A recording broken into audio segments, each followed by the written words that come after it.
Sir నమస్కారం sir. నమస్కారం అండి. సార్ హైడ్రా ఇప్పుడు హైదరాబాద్లో ఒక అంటే ఒక మంచి కార్యక్రమం అనేసి ప్రజలందరూ అనుకుంటున్నారండి. కానీ ఎవరికైతే అంటే పూరిళ్ళు ఇవన్నీ కూడా కొట్టేసిన వాళ్ళందరూ కూడా కొంచెం బాధపడుతున్నారు, అది వేరే విషయం అనుకోండి. అయితే రీసెంట్గా రంగనాథ్ గారు ఏమన్నారంటే నివాసంలో ఉన్నటువంటి వాటిని మేమేం చేయము, వాటి జోలికి వెళ్ళమని అంటున్నారు. అంటే ఎలా చూస్తాం ఇవన్నీ చూస్తుంటే ఎలా అనిపిస్తుంది మీకు? సార్ ఇక్కడ ప్రకృతిని మనం కాపాడుకుంటే అది మనకి మంచిగా ఉంటుంది. మన బిడ్డలకి మంచి గాలి, మంచి ఆక్సిజను, మంచి వాతావరణం, పచ్చదనం ఉంటుంది. ఆ ప్రకృతిని విధ్వంసం చేస్తే ఏమవుతుంది? ఎగ్జాంపుల్ నగరీకరణ విలయతాండం బెంగళూరులో ఏమైంది? నగరీకరణ పేరుతో చెట్లు కొట్టేసి 100-120 సంవత్సరాలు చెట్లు కొట్టేసి బెంగళూరులో ఏమైంది చూడండి. మంచినీళ్ళు లేకుండా అనుమతించారు. వాయునాడులో ఏమైంది? ఇక ఇక ఇక హిమాచల్ ప్రదేశ్లో ఏమవుతుంది? ఇక్కడ మన ఫాస్టెస్ట్ గ్రోయింగ్ సిటీ హైదరాబాద్లో చెరువులు, నాలాలు, కుంటలు ఏమి కనపడపోతే ఒకప్పుడు వాటర్ బోర్డు నివేదిక ప్రకారం 1750, ఒకప్పుడు అంతకుముందు కాకతీయులు గొలుసు కొట్టు చెరువులు ఉండేవి. వేల చెరువులు మాయమైపోయినాయి అనుకోండి. లెక్కలో 1785 ఉంటే 2780 చెరువులు ఉండాల్సి ఉంటే అసలు 1000 చెరువులు మాయమైపోయినాయి. ఈ 1780 చెరువుల్లో కూడా కాపాడుకోవాల్సిన బాధ్యత ఉంది. సరే 5 దశాబ్దాలు ఎవరు చేయలేరు. రేవంత్ రెడ్డి గారు ఒక మంచి ప్రయత్నం చేశారు. Hyderabad disaster response and asset management authority, దాన్ని సమర్థవంతమైన రంగనాథ్ గారు లాంటి ఆఫీసర్ని వేసాడు. పట్టుమని 1 మంత్ కూడా కాల ఇప్పటికే 250 ఎకరాలు ప్రభుత్వ భూమిని స్వాధీనం చేసుకున్నారు. తనామనా లేదు. ఫస్ట్ పల్లంరాజు కాంగ్రెస్ సంబంధించిన రక్షణ మంత్రి, మాజీ కేంద్ర రక్షణ మంత్రి, ఆయనదే లేపేశారు. తర్వాత మజ్లీస్ ఎమ్మెల్యే ఎమ్మెల్సీది లేపారు. బీజేపీ తోకల ఆయన కార్పొరేటర్ చూశారు కదా, అప్పా చెరువులో ఆక్రమించుకుని అది లేపేశారు. నాగార్జున ప్రముఖ నటుడు, ఆయన ఎప్పుడు బఫర్ జోన్లో ఉంది, ఎఫ్టీఎల్లో ఉందని చెప్పినా వినకుండా నిర్మాణాలు కట్టుకొని రోజు 10 లక్షల నుంచి 50 లక్షల వరకు ఆయన ఈ 12 సంవత్సరాలు ఆయన సంపాదించింది 3500 కోట్లు. ఎవరు డబ్బు సార్ అది? ఆ చెరువు ఎవరిది? ప్రజలది కదా. 3 ఎకరాల 30 కుంటల్లో నువ్వు హాలు కట్టి ఎన్కన్వెన్షను దాని మీద వచ్చే ఆదాయం నువ్వు తీసుకొని ఆ చెరువులో నీళ్లు రాకుండా గోడగట్టి ఎవరి సొమ్ము సార్ ఇది? ఆయనకున్న 6 ఎకరాలేమో పార్కింగ్ పెట్టుకున్నాడు. 3.30 ఎకరాలు బఫర్ జోన్ ఎఫ్టీఎల్లో ఉన్నది నువ్వు కట్టుకొని 3500 కోట్లు సంపాదించావంటే ఎవరిని మోసం చేసినట్టుగా? రియల్ సినిమాల్లో చూసే హీరో కాదు, నిజ జీవితంలో రియల్ హీరో ఎవరంటే రంగనాథ్. ఆయన నడిపించేది రేవంత్ రెడ్డి. వాళ్ళిద్దరూ ఒక నా మానస పుత్రిక అని హైడ్రాని ప్రవేశపెట్టాడు. అసెంబ్లీలో అందరూ అప్రిషియేట్ చేశారు. దాన నాగేంద్ర గారు లాంటి విమర్శించారు, నువ్వు ఎంతకాలం ఉంటావో చూస్తావు. అటువంటిది ఏమైంది? ఎవరు మాట్లాడతారు ఇప్పుడు? తనమనాయమకి లేదు. సొంత బ్రదర్ తిరుపతిలో ఉన్నా కానీ ఆయన ఏమన్నాడు? రూల్ ప్రకారం నాకు కొంత టైం ఇస్తే నా సామాన్లు నేను తీసుకెళ్తాను అన్నాడు.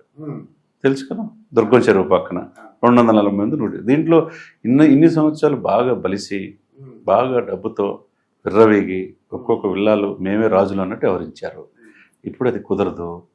మన నెక్స్ట్ జనరేషన్ మన బిడ్డల భవిష్యత్తు కోసం అని చెప్పి హైడ్రా లాంటి స్వయం ప్రతిపత్తి సంస్థ 2500 చదరపు కిలోమీటర్ల విస్తీర్ణం, 750 మంది డిజాస్టర్ మేనేజ్మెంట్ నిపుణులు, 3000 మంది ఎంప్లాయీస్, ఇంత సమర్థవంతమైన ఆఫీసులు వేసుకుని ఒక వ్యవస్థ నిర్మిస్తే దానికి central zone, north zone, south zone 3 జోన్లకు 3 హైడ్రా పోలీస్ స్టేషన్లు వస్తున్నాయి, ఎస్పీ స్థాయి ఆఫీసర్స్ వస్తున్నారు.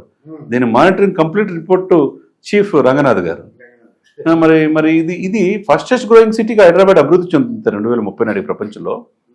మన చెరువుల్ని, మన నాళాలని మనం కబ్జా చేసుకుంటే దాని మీద బిల్డింగులు, ఆకాశార్మల బిల్డింగులు కడితే ఉపయోగం ఉందా? చిన్న 20 సెంటీమీటర్ల వర్షం పాత వస్తే రోడ్లు జలమైపోయి చెరువులు అదవుతున్నాయి, దాంట్లో కార్లు కొట్టుకుపోతున్నాయి, మనిషి శవాలు కూడా వస్తున్నాయి. ఇది కాదు కదండి. ఎవడు ఇష్టం వచ్చినట్టు నిన్నగాక మొన్న నాగార్జున అయిపోయింది. తర్వాత కాటసాని రాంభూపాల్ రెడ్డి అంట 21 ఎకరాలు కబ్జా చేసి ఆ చెరువును మొత్తం ఆక్రమించుకుంటూ మొత్తం కొట్టేశారు. ఆయన వైసీపీ మాజీ ఎమ్మెల్యే 21 ఎకరాస్ అంట. ఇంకొక ఆమె గుర్రం విజయలక్ష్మి అంట, ఆమె ఎక్కడ చెరువులు కనపడితే అక్కడ అది బాజుపల్లా లేకపోతే ఎక్కడెక్కడ ఏం కాదు, ఏ ఏరియాలో చెరువులు కనపడితే అక్కడే విల్లాలు కట్టిద్దంట. దాదాపు 100 కోట్ల స్కామ్. ఆమె ఎన్ఆర్ఐ. ఇక్కడికి వచ్చి ఆమె వెనక రాజకీయ బడా నేతల హస్తంతో పేదవాళ్ళకి 1.5కి అమ్మేసి వాళ్ళు ఏదో తక్కువ వస్తుందని చెప్పి వెళ్ళాలంటే తీసుకుంటే బఫర్ జోన్లో పాపం వాళ్ళు తెలియదు. ఇక్కడ మీరు ఫస్ట్ మా ఇంట్లో పేదవాళ్ళ గుడిసెలు కొట్టలేదు సార్ గురూజీ. పేదవాళ్ళు ఎక్కడ టచ్ అయ్యారు? ఇక్కడ పేదవాళ్ళని కొంతమందిని తీసుకొచ్చి వాళ్ళకి డబ్బులు ఇచ్చి ఆ గుడిసెలేసి తలవ ఆక్రమించుకుంటున్నారు. ఇక్కడ అది గాజుల రామారావులో జరిగింది. అవి తీసేశారు. వాళ్ళకి డబ్బులు ఇచ్చి పెట్టి ఆ తర్వాత వాళ్ళు కరెంట్ బిల్లు వాళ్ళు మళ్ళీ ఒక తీసుకుంటారు. తీసేసుకుంటారు. మీకు అర్థమైందా? అది ఒక స్ట్రాటజీ. ఓకే. అది పార్కులు అట్లా ఆక్రమిస్తున్నారు. సోకాళ్ళ రాజకీయ నాయకులు, కబ్జాకోరులు. అంటే పేదవాడు మీరు నేను మనం కష్టపడితే 10-15 సంవత్సరాలు కష్టపడితే ఏదో ఒక చిన్న ఇల్లు కొనుక్కుందాం అనుకుంటా సార్. కానీ కబ్జాదారుడు ఈ రోజు కన్నేస్తే రేపు తెల్లద్దలికి అది మాయమైపోతుంది ఇక్కడ హైదరాబాద్లో. చివరికి జలాశయాలు ఉస్మాన్ సాగర్, హిమాయత్ సాగర్, ఆ రోజు మోక్షంకొండ విశ్వేశ్వరయ్య ఈ వరద నీళ్లు ఇచ్చేసి హైదరాబాద్ నీరు చేస్తే ఆ చుట్టుపక్కల అంటే 11,000 కట్టడాలు సార్. ఏది ఫామ్ హౌస్లు, స్పోర్ట్స్ విలేజ్లు, ఎవరికి ఇష్టం వచ్చిందో వాళ్ళు ఆ వ్యర్థాలన్నీ జంట నగరాలు జలాశయాలకు ఇచ్చే నీరు వ్యర్థాలు వాళ్ళ బాత్రూంలోకి వెళ్ళా నీళ్ళన్నీ కూడా ఈ జలాశయాలకు రావాలా? అవి హైదరాబాద్ ప్రజలు తాగాల? ఇప్పుడు తెలుస్తుంది ప్రజలకి. ప్రజలు తెలుస్తుంది, అప్రిషియేట్ చేస్తున్నారు. ఓ 10% ఉంటారు దానికి అలవాటు పడిన వాళ్ళు, అప్పనంగా వచ్చిన ఆస్తులను స్వాధీనం చేసుకున్న వాళ్ళకి బాధ ఉంటుంది. 90% ప్రజలు హైడ్రాని ఆహ్వానిస్తున్నారు. ఇది కంటిన్యూ అవ్వాలంటున్నారు. దీని చట్టపద్ధతి రావాలంటున్నారు. దీని వెనక ఎవరున్నా తలకాయలు బయటకు రావాలంటున్నారు. మిగతా స్టేట్ కూడా పొద్దుగా వచ్చి చివరికి మిగతా స్టేట్స్ దేశవ్యాప్తంగా చర్చ అయింది. ఒకప్పుడు బుల్డోజర్ బాబు అని యోగి ఆదిత్యనాథ్ ఎలా అయినారో ఇప్పుడు రేవంత్ రెడ్డి గారిని, రంగనాథ్ గారిని అలా ప్రశంసిస్తున్నారు. పక్క రాష్ట్ర ఉప ముఖ్యమంత్రి గారు కూడా మన పవన్ కళ్యాణ్ గారు కూడా ప్రశంసించారు. హైడ్రా లాంటి వ్యవస్థ ఉండాలి, కఠిన నిర్ణయాలు. ఎవరి సొమ్ము ఎవరు తీసుకుంటున్నారు? మన ప్రకృతి హరించి వేస్తే ఏ ఆశించకుండా కుర్చీ అవుతుంది సార్. పడుకోవడానికి బెడ్, చనిపోయేటప్పుడు 4 కట్లే, ఏమి తీసుకెళ్ళాం సార్? ఏమైనా తీసుకెళ్తామని గ్యారెంటీ ఉందా? ఏమీ లేదు సార్. పుట్టుక మరణం మధ్య మనం ఏం సాధించాం ముఖ్యం. సమర్థవంతమైన దీని వెనక ఎవరున్నారు? పెద్ద పెద్ద బిల్డింగ్లు ఉన్నాయా? ఏమి ఇక్కడ చోట్ల ఎవరైనా ఇంకో 45 గ్రామాలను కూడా కలిపారు. చెరువుల పరిరక్షణ కమిటీ కూడా చైర్మన్ రంగనాథనే చేశారు. రంగనాథన్ ఏమి ఇక్కడ ఏదో తీసేయాలని విపరీతమైన ఒత్తిళ్ళు ఆయన తీస్తే వెళ్ళిపోయే వ్యక్తి కాదు. వైఎస్ రాజశేఖర రెడ్డి గారు ఉన్నా, చంద్రబాబు నాయుడు గారు ఉన్నా, కేసీఆర్ గారు ఉన్నా, ఇప్పుడు రేవంత్ రెడ్డి ఉన్నా, ఎప్పుడు చూసినా మంచి ప్రాధాన్యత పోస్టులే. చూడండి, ఎవరికి భయపడు. 20 రాష్ట్రాలు ఆయన పేరు తెలియని వాళ్ళు లేరు. ఏ కేసు చేపట్టినా ఎవరికి భయపడే వ్యక్తి కాదు. అటువంటి వ్యక్తి, సమర్థవంతమైన వ్యక్తి ఈ రోజు ఉన్నందుకు మంచి పరిణామం. 2 రోజుల క్రితం సివి ఆనంద్ గారు కూడా కమిషనర్గా, ఆనంద్ గారికి రంగనాథ్ గారికి మంచి కెమిస్ట్రీ వాళ్ళిద్దరికి. ఎందుకంటే అంతకుముందు ట్రాఫిక్ కాంబినేషన్ బాగుంది. అంతకుముందు ట్రాఫిక్ వ్యవస్థను కూడా కంప్లీట్ కంట్రోల్ చేశారు వీళ్ళు. ట్రాఫిక్ వ్యవస్థలో ఎప్పుడు లేని విధంగా పెరిగిపోయింది కొన్ని దశాబ్దాలుగా. చూసారా? ఆఫర్ ఇచ్చి 50% డిస్కౌంట్ ఇస్తే 400 కోట్లే వచ్చినాయి. అది ఒక నెల తెలంగాణ ఉద్యోగుల జీతాలకు సరిపోయినాయి. తెలుసా మీకు? అది ఆపరేషన్ రోప్ అని చెప్పి ఆక్రమణలకి కొట్టేశారు. సివి ఆనంద్ గారి యొక్క ఈ డెసిషన్స్ అలా ఉంటాయి. అదేవిధంగా ఆయనకి ఈయనకి వీళ్ళిద్దరికి కుదిరిద్ది.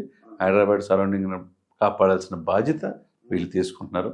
దీని వెనక ఎవరు భయపడాల్సిన అవసరం ఏం లేదు. ఎక్కడ ప్రజల సొమ్ము ఏమన్నారు నిన్న, ఆల్రెడీ కట్టి నివాసం ఉంటే అది ప్రభుత్వ పాలసీ ప్రకారం ఆలోచిస్తాం, అవి ఏం కూలగొట్టమన్నారు. కానీ కట్టుకొని అప్పనంగా అని చెరువులు ఆక్రమించుకోవడానికి ఇల్లు ఎవరండి? మీరు చెప్పండి. నిర్మాణంలో ఉన్నాయి కూడా కొట్టేస్తున్నారు. దీని వెనక ఏం భయపడేది లేదు సార్. రేపు అన్ని హ్యుమానిటేరియన్ గ్రౌండ్స్లో ఆ చెరువులో ఉన్న ఓవైసీ బిల్డింగ్ 70% ఆక్రమణ. సల్కం చెరువు, అది కూడా పిల్లలు స్కూల్స్, కాలేజీలు సెలవు ఇచ్చిన తర్వాత అవి కూడా కొట్టేయడానికి రెడీగా ఉన్నారు. అంటే మే జూన్లో rule is rule for all. ఈరోజు ఆల్టర్నేట్ చూసుకోమని చెప్తారు. ఏదైనా ఒకటే కాబట్టి వాళ్ళ డ్యూటీ వాళ్ళు చేస్తున్నారు, చేయనియాలి. మీరు చెప్పినట్టు నేను అయితే త్రిబుల్ ఆర్ అనుకున్నాను. త్రిబుల్ ఆర్ సినిమా మనకి వచ్చింది మన రాజమౌళి. అలాగా రేవంత్ రెడ్డి, రంగనాథ్, రెవెన్యూ డిపార్ట్మెంట్, ఈ 3 కలిసి అద్భుతాలు సృష్టిస్తున్నాయి అనమాట. డెఫినెట్గా అటువంటి రఘునందన్ గారు కూడా, రఘునందన్ గారు ఏమంటున్నాడు, అసలు హైడ్రా వ్యవస్థ మన అదృష్టం. ఆయన బీజేపీ అంటే ఆపోజిపోయినా అది ఇది కావాలి, మనం హైదరాబాద్ని కాపాడుకోవాలంటున్నారు. సార్ పార్టీలకు అతీతంగా హైడ్రాని ఆస్వాదించాలి సార్.